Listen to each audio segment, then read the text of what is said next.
ನಮಸ್ಕಾರ ಸ್ನೇಹಿತರೆ, ಎಲ್ಲರಿಗೂ ಆಸಕ್ತಿ ಅಕಾಡೆಮಿ ಯೂಟ್ಯೂಬ್ ಚಾನಲ್ಗೆ ಸ್ವಾಗತ.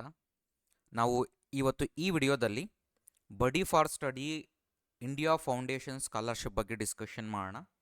ಅದಕ್ಕೂ ಮೊದಲು ನನ್ನ ಚಾನಲ್ಗೆ ನೀವು ಹೊಸಬರಾಗಿದ್ದರೆ ದಯವಿಟ್ಟು ನನ್ನ ಚಾನಲ್ನ ಸಬ್ಸ್ಕ್ರೈಬ್ ಮಾಡ್ಕೊಳ್ಳಿ. ಹಾಗೆ ಈ ವಿಡಿಯೋನ ಲೈಕ್ ಮಾಡಿ, ಎಲ್ಲರಿಗೂ ಶೇರ್ ಮಾಡಿ.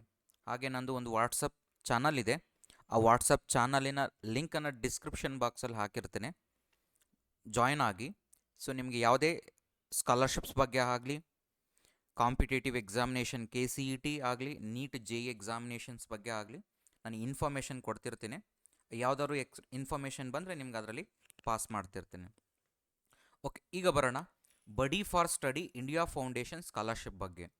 ಸೊ ಈ ಸ್ಕಾಲರ್ಶಿಪ್ ಯಾವ ರೀತಿಯಾಗಿ ಅಪ್ಲೈ ಮಾಡೋದು ಮತ್ತು ಯಾರೆಲ್ಲ ಎಲಿಜಿಬಿಲಿಟಿ ಇದ್ದೀರಾ, ಹಾಗೆ ಲಾಸ್ಟ್ ಡೇಟ್ ಏನಿದೆ, ಮತ್ತು ನೀವು ಅಪ್ಲೈ ಮಾಡೋದ್ರಿಂದ ಬರುವಂಥ ಸ್ಕಾಲರ್ಶಿಪ್ ಎಷ್ಟು, ಹಾಗೆ ಅಪ್ಲೈ ಮಾಡೋದಕ್ಕೆ ಯಾವೆಲ್ಲ ಡಾಕ್ಯುಮೆಂಟ್ಸ್ ಬೇಕು ಅನ್ನೋದ್ರ ಬಗ್ಗೆ ಡೀಟೇಲಾಗಿ ಡಿಸ್ಕಷನ್ ಮಾಡೋಣ. ಸೊ ಇದು ಬಡಿ for study India foundation scholarship ಅಂತ.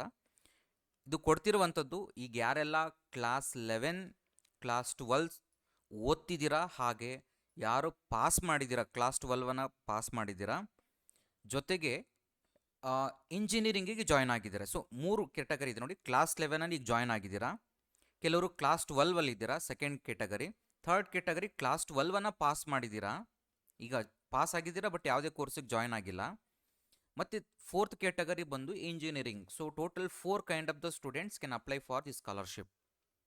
ಕ್ಲಾಸ್ 11 ಓದ್ತಿರುವಂಥವರು, ಕ್ಲಾಸ್ 12 ಓದ್ತಿರುವಂಥವರು, ಕ್ಲಾಸ್ 12ನ ಪಾಸ್ ಮಾಡಿರುವಂಥವರು, ಹಾಗೆ ಇಂಜಿನಿಯರಿಂಗ್ ಸ್ಟೂಡೆಂಟ್ಸು. ಈ 4 ಕ್ಯಾಟಗರಿ ಸ್ಟೂಡೆಂಟ್ಸು ನೀವಿಲ್ಲಿ ಅಪ್ಲೈ ಮಾಡಬಹುದು. ಓಕೆ, ಫಸ್ಟ್ ನೋಡೋಣ ಇಲ್ಲಿ ಇಂಜಿನಿಯರಿಂಗ್ ಸ್ಟೂಡೆಂಟ್ಸ್ಗೆ, ಆಮೇಲೆ ನೆಕ್ಸ್ಟು ಕ್ಲಾಸ್ 11 ಮತ್ತು ಕ್ಲಾಸ್ 12 ಸ್ಟೂಡೆಂಟ್ಸ್ದು ಡೀಟೇಲ್ಸ್ ಬರೋಣ. ಫಸ್ಟು ಈಗ ಇಂಜಿನಿಯರಿಂಗ್ ಸ್ಟೂಡೆಂಟ್ಸ್ಗೆ ಏನು ಎಲಿಜಿಬಿಲಿಟಿ ಇದೆ ಮತ್ತು ಏನೆಲ್ಲ ಡಾಕ್ಯುಮೆಂಟ್ಸ್ ಬೇಕು ಅನ್ನೋದನ್ನು ನೋಡೋಣ. ಆಮೇಲೆ ಒನ್ಸ್ ಅಗೇನ್ ನಾವು ಕ್ಲಾಸ್ 11 ಮತ್ತು ಕ್ಲಾಸ್ 12 ಪಾಸ್ ಮಾಡಿರೋ ಸ್ಟೂಡೆಂಟ್ಸ್ಗೆ ಏನು ಎಲಿಜಿಬಿಲಿಟಿ ಇದೆ ಅಂತ ಚೆಕ್ ಮಾಡೋಣ. ಫಸ್ಟು ಇಂಜಿನಿಯರಿಂಗ್ ಸ್ಟೂಡೆಂಟ್ಸ್ಗಳಿಗೆ open its foundation engineering scholarship. ಇದು ಇಂಜಿನಿಯರಿಂಗ್ ಕೋರ್ಸಸ್ಗೆ open to students pursuing BTech and BE programmes. ಯಾರೆಲ್ಲ ಈಗ BE ಮಾಡ್ತಿದ್ದೀರಾ ಅಥವಾ BTech ಮಾಡ್ತಿದ್ದೀರಾ ಅವರೆಲ್ಲ ಎಲಿಜಿಬಿಲಿಟಿ ಇರ್ತೀರಾ. ಸೆಕೆಂಡ್ ಒನ್ ಬಂದು applicants must be enrolled in the first year or second year of their undergraduate course. ಯಾರೆಲ್ಲ ಇಂಜಿನಿಯರಿಂಗ್ಗೆ ಈಗ ಫಸ್ಟ್ ಇಯರ್ ಜಾಯ್ನ್ ಆಗಿದ್ದೀರಾ, ಫಸ್ಟ್ ಇಯರ್ ಇಂಜಿನಿಯರಿಂಗ್ಗೆ, ಈಗ KCET ಇನ್ನೂ ಇಂಜಿನಿಯರಿಂಗ್ ಇನ್ನೂ ಕೌನ್ಸಿಲಿಂಗ್ ಸ್ಟಾರ್ಟ್ ಆಗಿಲ್ಲ, ಬಟ್ ಸ್ಟಿಲ್ ಜೂನ್ 30ಕ್ಕೆ ಲಾಸ್ಟ್ ಡೇಟ್ ಇರೋದ್ರಿಂದ ನಿಮ್ಗೆ ಸ್ಟಿಲ್ ಇನ್ನೂ ಆಪ್ಷನ್ಸ್ ಇರುತ್ತೆ. ಅಲ್ಲಿವರೆಗೂ ಕೌನ್ಸಿಲಿಂಗ್ ಮುಗಿದಿರುತ್ತೆ, ನಿಮ್ಗೆ ಆವಾಗ ಅಪ್ಲೈ ಮಾಡಬಹುದು. ಅಥವಾ ಈಗ ಯಾರೆಲ್ಲ ಪ್ರೈವೇಟ್ ಇದರಲ್ಲಿ ಕಾಲೇಜುಗಳಲ್ಲಿ ಜಾಯ್ನ್ ಆಗಿರ್ತೀರಾ, ಹಾಗೆ ಜಾಯ್ನ್ ಆಗಬೇಕು ಅಂತಿರ್ತೀರಾ, ಡೆಫಿನೆಟ್ಲಿ ಜೂನ್ 30ನೇ ತಾರೀಕುವರೆಗಿದೆ, ಅಲ್ಲಿ ನೀವು ಅಪ್ಲೈ ಮಾಡ್ಕೋಬಹುದು. ಮತ್ತು ಫಸ್ಟ್ ಇಯರ್ ಅಷ್ಟೇ ಅಲ್ಲ, ಸೆಕೆಂಡ್ ಇಯರ್ ಇಂಜಿನಿಯರಿಂಗ್ ಸ್ಟೂಡೆಂಟ್ಸು ಸಹ ಇದಕ್ಕೆ ಅಪ್ಲೈ ಮಾಡಬಹುದು. ನೆಕ್ಸ್ಟ್ ಬಂದು applicants must have secured minimum 60% in the class 12. ನೀವು ಒಬ್ವಿಯಸ್ಲಿ ನಿಮ್ಗೆ ಬಂದಿರುತ್ತೆ, ಇಂಜಿನಿಯರಿಂಗ್ ಪ್ರೀವಿಯಸ್ ಕ್ಲಾಸ್ 12ಅಲ್ಲಿ 60% ಬಂದಿರುತ್ತೆ. ಇನ್ನೊಂದು ಏನಪ್ಪ ಅಂದರೆ family annual income should be less than 8 lakhs. ನಿಮ್ಮ ಫ್ಯಾಮಿಲಿ ಆ್ಯನ್ಯುವಲ್ ಇನ್ಕಮ್ ಏನಿರುತ್ತೆ ಅದು 8 ಲಕ್ಷಕ್ಕಿಂತ ಕಡಿಮೆ ಇರಬೇಕಾಗುತ್ತೆ. ಮತ್ತು applicants must be Indian citizens. Benefit ಎಷ್ಟು ಸಿಗುತ್ತೆ, ಇದ್ರೇನು ಸಿಗುತ್ತೆ ಅಂತಂದರೆ ಸ್ಕಾಲರ್ಶಿಪ್ ನಿಮಗೆ ಅಪ್ ಟು 75,000 rupees ನಿಮಗೆ ಇಲ್ಲಿ ಸ್ಕಾಲರ್ಶಿಪ್ ಸಿಗುತ್ತೆ. 75,000 ರೂಪಾಯಿ ನಿಮಗೆ ಸ್ಕಾಲರ್ಶಿಪ್ ಸಿಗುತ್ತೆ. ನೆಕ್ಸ್ಟ್ ಡಾಕ್ಯುಮೆಂಟ್ಸ್ ಏನೆಲ್ಲ ಬೇಕು ಅನ್ನೋದಾದರೆ, ಒಂದು ರೀಸೆಂಟ್ ಪಾಸ್ಪೋರ್ಟ್ ಸೈಜ್ ಫೋಟೋ ಬೇಕಾಗುತ್ತೆ, ಮತ್ತು ನಿಮ್ಮದು proof of identity like pan card, voter ID, driving licence or Aadhaar card ಸಹ ನೀವು ಚೂಸ್ ಮಾಡ್ಕೋಬೋದು. Next government approved income certificate ಬೇಕಾಗುತ್ತೆ, ಮತ್ತು ಕ್ಲಾಸ್ 12 ಮಾರ್ಕ್ಶೀಟ್, ಮತ್ತು ಎಂಟ್ರೆನ್ಸ್ ಎಕ್ಸಾಮಿನೇಷನ್ ಅಂದರೆ ರ್ಯಾಂಕ್ ಸ್ಕೋರ್ಡ್ ಕಾರ್ಡ್ ಅಂತಂದರೆ ನೀವೇನಾದರೂ ಈಗ KCET ಎಕ್ಸಾಮಿನೇಷನ್ ಬರೆದಿದ್ರೆ ಆ ರ್ಯಾಂಕ್ ಇದು KCET ರಿಸಲ್ಟ್ ಶೀಟ್ ಬೇಕಾಗುತ್ತೆ. ಅಥವಾ ಬೇರೆ ಇನ್ಯಾರು JEE ಎಕ್ಸಾಮಿನೇಷನ್ ಬರೆದಿದ್ರೆ ಅದರದ್ದು, ನೀವು ಯಾವುದು ಎಂಟ್ರೆನ್ಸ್ ಎಕ್ಸಾಮ್ಸನ್ನು ಬರೆದಿರ್ತೀರಾ ಅದರದ್ದು ರ್ಯಾಂಕ್ ಅಥವಾ ಸ್ಕೋರ್ ಕಾರ್ಡ್ ಬೇಕಾಗುತ್ತೆ. ನೀವೇನಾದ್ರು ಬರೆದಿದ್ರೆ ಅಪ್ಲಿಕೇಬಲ್, ಅದು ಮ್ಯಾಂಡೇಟ್ರಿ ಅಲ್ಲ, ನೀವೇನಾದ್ರು ಬರೆದಿದ್ರೆ ಸೊ ಅದು ಬೇಕಾಗುತ್ತೆ. ನೆಕ್ಸ್ಟ್ ಬ್ಯಾಂಕ್ ಅಕೌಂಟ್ ಡೀಟೇಲ್ಸ್, ನಿಮ್ಮ ಪಾಸ್ಬುಕ್ಕಿನ ಒಂದು ಸ್ಕ್ಯಾನ್ ಮಾಡ್ಕೋಬೇಡಿ, ಅಥವಾ ಕ್ಯಾನ್ಸಲ್ಡ್ ಚೆಕ್ಕನ್ನು ಸಹ ನೀವು ಇಲ್ಲಿ ಈ ಎಲ್ಲ ಡಾಕ್ಯುಮೆಂಟ್ಸನ್ನು ನೀವು ರೆಡಿ ಮಾಡಿ ಇಟ್ಕೊಂಡಿದ್ದು ಆದ ನಂತರ ನೀವು ಅಪ್ಲೈ ಮಾಡಬೇಕಾಗುತ್ತೆ. ಯಾವ ರೀತಿಯಾಗಿ ಅಪ್ಲೈ ಮಾಡೋದು ಅನ್ನೋದನ್ನು ನೋಡೋದಾದರೆ, ಫಸ್ಟು ಇಲ್ಲಿ ನೋಡ್ಬೋದು, ಇಲ್ಲಿ ಅಪ್ಲೈ ನೌ ಅಂತ ಬಟನ್ ಇದೆಯಲ್ವಾ, ಅದ್ರ ಮೇಲೆ ಕ್ಲಿಕ್ ಮಾಡಿದ್ರೆ ಇಲ್ಲಿ ನಿಮಗೆ ನೋಡ್ಬೋದು ಈ ಥರ ಪೇಜ್ ಓಪನ್ ಆಗುತ್ತೆ. ಇಲ್ಲಿ ಮೊಬೈಲ್ ನಂಬರ್ ಮತ್ತು ಪಾಸ್ವರ್ಡನ್ನು ಎಂಟ್ರಿ ಮಾಡೋದಕ್ಕೆ ಮುಂಚೆ ಫಸ್ಟು ನೀವು ಅಕೌಂಟನ್ನು ಕ್ರಿಯೇಟ್ ಮಾಡಬೇಕಾಗತ್ತೆ. So first create an account ಇದೆಯಲ್ವಾ, ಆದಮೇಲೆ ಕ್ಲಿಕ್ ಮಾಡಿದ್ರೆ ನಿಮಗೆ ಈ ರೀತಿಯಾಗಿ ಓಪನ್ ಆಗುತ್ತೆ. First name, last name, email I D, mobile number, password, confirm password. First ಪಾಸ್ವರ್ಡನ್ನು ಕ್ರಿಯೇಟ್ ಮಾಡಬೇಕಾಗುತ್ತೆ, ನೀವೇ ಹಾಕೋಬೇಕಾಗುತ್ತೆ ನಿಮ್ಮ ಓನ್ ಪಾಸ್ವರ್ಡನ್ನು. ಮತ್ತು ಇನ್ನೊಂದ್ಸರಿ ಸೇಮ್ ಪಾಸ್ವರ್ಡನ್ನು ಎಂಟ್ರಿ ಮಾಡಿ ಐ ಅಗ್ರಿ ಮೇಲೆ ಕ್ಲಿಕ್ ಮಾಡಿ.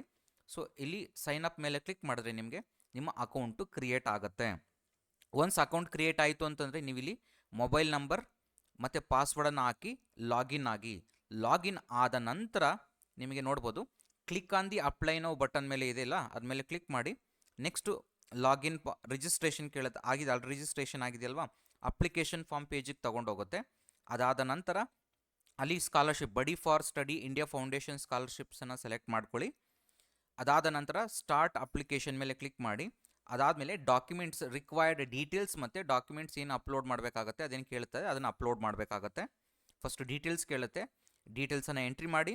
ಆಮೇಲೆ ನೆಕ್ಸ್ಟ್ ಡಾಕ್ಯುಮೆಂಟ್ಸ್ ಏನೆಲ್ಲ ನಾನು ಆಗಲೇ ಹೇಳಿದೆ ಆ ಡಾಕ್ಯುಮೆಂಟ್ಸನ್ನು ಅಪ್ಲೋಡ್ ಮಾಡೋದಕ್ಕೆ ಕೇಳುತ್ತೆ, ಅದನ್ನು ಡಾಕ್ಯುಮೆಂಟ್ಸನ್ನು ಸ್ಕ್ಯಾನ್ ಮಾಡಿರೋದನ್ನು ಅಪ್ಲೋಡ್ ಮಾಡಿ. ಟರ್ಮ್ಸ್ ಆ್ಯಂಡ್ ಕಂಡೀಷನ್ಸನ್ನು ಕ್ಲಿಕ್ ಮಾಡಿ ಮತ್ತು ಪ್ರಿವ್ಯೂ ಮೇಲೆ ಕ್ಲಿಕ್ ಮಾಡಿ. ಲಾಸ್ಟ್ಗೆ ಸಬ್ಮಿಟ್ ಬಟನ್ ಇರುತ್ತೆ, ಸಬ್ಮಿಟ್ ಬಟನ್ ಮೇಲೆ ಕ್ಲಿಕ್ ಮಾಡಿದ್ರೆ ನಿಮ್ಮ ಅಪ್ಲಿಕೇಶನ್ ಕಂಪ್ಲೀಟ್ ಆಗುತ್ತೆ. ಮತ್ತು ನಿಮಗೆ ಈ ಅಪ್ಲೈ ಮಾಡೋದಕ್ಕೆ ಈ ಅಪ್ಲಿಕೇಶನಿನ ಲಿಂಕನ್ನು ನಾನು ಡಿಸ್ಕ್ರಿಪ್ಷನ್ ಬಾಕ್ಸಲ್ಲಿ ಹಾಕಿರ್ತೇನೆ, ನೀವು ನೋಡ್ಕೊಳ್ಳಿ. ಹಾಗೆ ಇನ್ನೂ ಸ್ಟಿಲ್ ಏನಾದ್ರು ಡೌಟ್ಸ್ ಇದ್ದರೆ ನನಗೆ ಕಾಮೆಂಟ್ ಬಾಕ್ಸಲ್ಲಿ ಕಾಮೆಂಟ್ ಮಾಡಿ. ಈಗ ಬರೋಣ ಕ್ಲಾಸ್ 11 ಮತ್ತು ಕ್ಲಾಸ್ 12 ಸ್ಟೂಡೆಂಟ್ಸ್ ಅವ್ರಿಗೆ ಎಲಿಜಿಬಿಲಿಟಿ ಏನಿದೆ ನೋಡೋದಾದರೆ first open to students currently studying in class 11 or 12.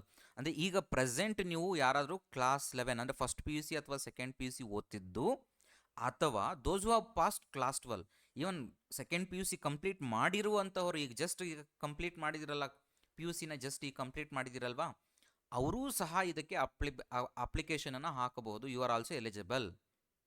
ಮತ್ತು ಇಲ್ಲಿ ನಿಮಗೆ ನೋಡ್ಬೋದು ಮಿನಿಮಮ್ 60% ಬಂದಿರುತ್ತೆ. ಪಿ ಯು ಸಿನಲ್ಲಿ ಮಿನಿಮಮ್ 50% ಎಲ್ಲರದ್ದು ಬಂದಿರುತ್ತೆ. ಹಾಗೆ family annual income less than 8 lakhs ಇರಬೇಕು. ಹಾಗೆ ಇಂಡಿಯನ್ ಸಿಟಿಸನ್, ಇಷ್ಟೇ ಕಂಡೀಷನ್ಸ್ ಇರುವಂಥದ್ದು. ಸೊ ಈ ಎಲ್ಲ ಕಂಡೀಷನ್ಸ್ ಯಾರು ಸ್ಯಾಟಿಸ್ಫೈ ಆಗ್ತೀರಾ, ಸೊ ನೀವು ಅಪ್ಲಿಕೇಶನನ್ನು ಹಾಕಬಹುದು. ಓಕೆ, ಸೊ ಇಷ್ಟು ನಿಮಗೆ ಎಲಿಜಿಬಿಲಿಟಿ ಆಗಿರುತ್ತೆ. ಬೆನಿಫಿಟ್ಸ್ ನೋಡೋದಾದರೆ ಸೊ ನಿಮಗೆ 15,000 ನಿಮಗೆ ಇಲ್ಲಿ ಸ್ಕಾಲರ್ಶಿಪ್ ಸಿಗುತ್ತೆ. ಓಕೆ, 15,000 ಸ್ಕಾಲರ್ಶಿಪ್ ಸಿಗುತ್ತೆ. ನೆಕ್ಸ್ಟ್ ಬಂದು ಡಾಕ್ಯುಮೆಂಟ್ಸ್ ರಿಕ್ವೈರ್ಡ್ ನೋಡೋದಾದರೆ ಏನೆಲ್ಲ ಡಾಕ್ಯುಮೆಂಟ್ಸನ್ನು ಇಲ್ಲಿ ನಿಮಗೆ ಬೇಕು ಅಂತಂದರೆ recent passport size photo, proof of identity, I mean again PAN card, Aadhaar card, ಯಾವುದಾದ್ರು ಒಂದು ನಿಮ್ಮದು. The previous class mark sheet, ಅಂದರೆ ಈಗ first P U C join ಆಗಿದ್ದೀರಾ ಅಂತಂದರೆ ನಿಮಗೆ 10th ಮಾರ್ಕ್ ಶೀಟನ್ನು ಹಾಕಬೇಕಾಗತ್ತೆ. ಹಾಗೆ ನೀವು ಪಿ ಯು ಸಿ ಕಂಪ್ಲೀಟ್ ಮಾಡಿದರೆ ಪಿ ಯು ಸಿ ಮಾರ್ಕ್ ಶೀಟನ್ನು ಹಾಕಬೇಕಾಗತ್ತೆ. ನೀವು ಪ್ರೀವಿಯಸ್ ಎಕ್ಸಾಮಿನ ಮಾರ್ಕ್ ಶೀಟನ್ನು ನೀವು ಇಲ್ಲಿ ಸ್ಕ್ಯಾನ್ ಮಾಡಿ ಇಟ್ಕೋಬೇಕಾಗತ್ತೆ ಅಪ್ಲೈ ಮಾಡೋದಕ್ಕೆ. Next government approved income certificate ಮತ್ತು bank details, scan copy of bank passbook ಅಥವಾ ಕ್ಯಾನ್ಸಲ್ಡ್ ಚೆಕ್ಕಿನ ಸ್ಕ್ಯಾನ್ ಕಾಪಿಯನ್ನು ನೀವು ರೆಡಿ ಮಾಡಿ ಇಟ್ಕೊಂಡು ಇವೆಲ್ಲ ಡಾಕ್ಯುಮೆಂಟ್ಸನ್ನು ಅಪ್ಲೈ ಮಾಡಬೇಕಾಗತ್ತೆ. ಎಗೇನ್ ಸೇಮ್ ಪ್ರೊಸೀಜರ್ ಅಪ್ಲೈ ಮಾಡೋದಕ್ಕೆ ಅಪ್ಲೈ ನೌ ಬಟನ್ ಮೇಲೆ ಕ್ಲಿಕ್ ಮಾಡಿ. ಯಾವ ಥರ ಅಪ್ಲೈ ಮಾಡೋದಂದರೆ ಅಪ್ಲೈ ನೌ ಬಟನ್ ಮೇಲೆ ಇದೆಯಲ್ವ ಅದ್ಮೇಲೆ ಕ್ಲಿಕ್ ಮಾಡಿ. ಇಲ್ಲಿ ಈ ಥರ ಪೇಜ್ ಓಪನ್ ಆಗುತ್ತೆ ನಿಮಗೆ. ಫಸ್ಟು ನೀವು ಅಕೌಂಟನ್ನು ಕ್ರಿಯೇಟ್ ಮಾಡ್ಕೋಬೇಕಾಗತ್ತೆ ಇಲ್ಲಿ. ಸೊ ಅದಕ್ಕೆ ಕ್ರಿಯೇಟ್ ಅನ್ ಅಕೌಂಟ್ ಮೇಲೆ ಕ್ಲಿಕ್ ಮಾಡಿ. ನಿಮಗೆ ಈ ರೀತಿಯಾಗಿ ಓಪನ್ ಆಗುತ್ತೆ. First name, last name, email I D, mobile number, password ಮತ್ತು ಕನ್ಫರ್ಮ್ ಪಾಸ್ವರ್ಡ್, ಇವೆಲ್ಲ ಡೀಟೇಲ್ಸನ್ನು ಎಂಟ್ರಿ ಮಾಡಿ ಐ ಅಗ್ರಿ ಮೇಲೆ ಕ್ಲಿಕ್ ಮಾಡಿ. ಅದಾದ ನಂತರ ಇಲ್ಲಿ ನೀವು ನೋಡ್ಬೋದು ಸೈನ್ ಅಪ್ ಮೇಲೆ ಇದೆಯಲ್ವಾ, ಸೈನ್ ಅಪ್ ಮೇಲೆ ಕ್ಲಿಕ್ ಮಾಡಿದ್ರೆ ನಿಮಗೆ ನಿಮ್ಮ ಅಕೌಂಟ್ ಕ್ರಿಯೇಟ್ ಆಗುತ್ತೆ. ಒನ್ಸ್ ಅಕೌಂಟ್ ಕ್ರಿಯೇಟ್ ಆಯಿತು ಅಂತಂದರೆ ಒನ್ಸ್ ಅಗೇನ್ ಈ ಕಡೆ ಹಿಂದೆ ಬನ್ನಿ, ಮೊಬೈಲ್ ನಂಬರ್, ಪಾಸ್ವರ್ಡನ್ನು ಎಂಟ್ರಿ ಮಾಡಿ ಲಾಗಿನ್ ಮೇಲೆ ಕ್ಲಿಕ್ ಮಾಡಿದ್ರೆ ಸೊ ನಿಮಗೆ ನೆಕ್ಸ್ಟ್ ಫರ್ದರ್ ಏನಾಗುತ್ತೆ ಅಂದರೆ ಈ ಥರ ಓಪನ್ ಆಗುತ್ತೆ. ಅಪ್ಲೈ ನೌ ಬಟನ್ ಮೇಲೆ ಕ್ಲಿಕ್ ಅಲ್ಲಿ ಹೋಗುತ್ತೆ. ಅದಾದ ನಂತರ ನೀವು ಅಪ್ಲಿಕೇಶನ್ ಫಾರ್ಮ್ ಪೇಜ್ ಓಪನ್ ಆಗುತ್ತೆ. ಅಲ್ಲಿ ಒನ್ಸ್ ಅಗೈನ್ ಬಡಿ for study India foundation scholarship ಮೇಲೆ ಕ್ಲಿಕ್ ಮಾಡಿದ್ರೆ ನಿಮಗೆ ಸೊ ಕ್ಲಿಕ್ ಅಂದರೆ ಸ್ಟಾರ್ಟ್ ಅಪ್ಲಿಕೇಶನ್ ಮೇಲೆ ಕ್ಲಿಕ್ ಮಾಡಿ. ಸೊ ಅಲ್ಲಿ ನಿಮಗೆ ಡೀಟೇಲ್ಸನ್ನು ಕೇಳುತ್ತೆ. ಅಲ್ಲಿ ಏನೆಲ್ಲ ಡೀಟೇಲ್ಸ್ ಲೈಕ್ ನಿಮ್ಮ ಡೀಟೇಲ್ಸ್, ಪರ್ಸನಲ್ ಡೀಟೇಲ್ಸ್ ಎಲ್ಲ ಕೇಳುತ್ತೆ, ಎಂಟ್ರಿ ಮಾಡಿ. ಅದಾದಮೇಲೆ ಅಪ್ಲೋಡ್ ದ ರಿಲಿವೆಂಟ್ ಡಾಕ್ಯುಮೆಂಟ್ಸ್, ನಿಮಗೆ ಏನೇನು ಡಾಕ್ಯುಮೆಂಟ್ಸ್ ಆಗಲೇ ಹೇಳಿದೆ ಆ ಎಲ್ಲ ಡಾಕ್ಯುಮೆಂಟ್ಸನ್ನು ನೀವು ಅಪ್ಲೋಡ್ ಮಾಡಿ. ನೆಕ್ಸ್ಟ್ ಟರ್ಮ್ಸ್ ಆ್ಯಂಡ್ ಕಂಡೀಷನ್ಸನ್ನು ಅಕ್ಸೆಪ್ಟ್ ಮಾಡ್ಕೊಳ್ಳಿ. ಹಾಗೆ ಪ್ರಿವ್ಯೂ ಮಾಡಿ. ಫೈನಲ್ ಆಗಿ ಸೊ ಅಪ್ಲಿಕೇಶನನ್ನು ಇನ್ನೇನಾದ್ರು ಕರೆಕ್ಷನ್ಸ್ ಏನಾದ್ರು ಮಾಡೋಗಿದ್ರೆ ಮಾಡ್ಕೋಬಹುದು. ಸೊ ಅದಾದಮೇಲೆ ಸಬ್ಮಿಟ್ ಬಟನ್ ಮೇಲೆ ಕ್ಲಿಕ್ ಮಾಡಿ. ಸೊ ನಿಮಗೆ ಅಲ್ಲಿ ಫೈನಲ್ ಆಗಿ ಅಪ್ಲಿಕೇಶನ್ ಸಬ್ಮಿಟ್ ಆಗುತ್ತೆ. ಇಷ್ಟು ನಿಮಗೆ ಡೀಟೇಲ್ಸ್ ಆಯಿತು ಬಡಿ ಫಾರ್ ಸ್ಟಡಿ ಸ್ಕಾಲರ್ಶಿಪ್ ಬಗ್ಗೆ. ಸೊ ಇದೇ ಥರದ ಇನ್ನಷ್ಟು ಸ್ಕಾಲರ್ಶಿಪ್ಸ್ಗಳನ್ನು ನಾನು ನಿಮ್ಮ ಮುಂದೆ ತೊಗೊಬರ್ತಾನೆ ಇರ್ತೀನಿ. ಸೊ ಅದಕ್ಕಾಗಿ ದಯವಿಟ್ಟು ನನ್ನ ಚಾನಲನ್ನು ಇನ್ನೂ ಸಬ್ಸ್ಕ್ರೈಬ್ ಮಾಡ್ಕೊಳ್ಳಿಲ್ಲ ಅಂದರೆ ದಯವಿಟ್ಟು ಸಬ್ಸ್ಕ್ರೈಬ್ ಮಾಡ್ಕೊಳ್ಳಿ. ಹಾಗೆ ದಯವಿಟ್ಟು ವಿಡಿಯೋನ ಲೈಕ್ ಮಾಡಿ, ಆದಷ್ಟು ನಿಮ್ಮ ಫ್ರೆಂಡ್ಸ್ಗಳಿಗೆ ಶೇರ್ ಮಾಡಿ. Thank you all.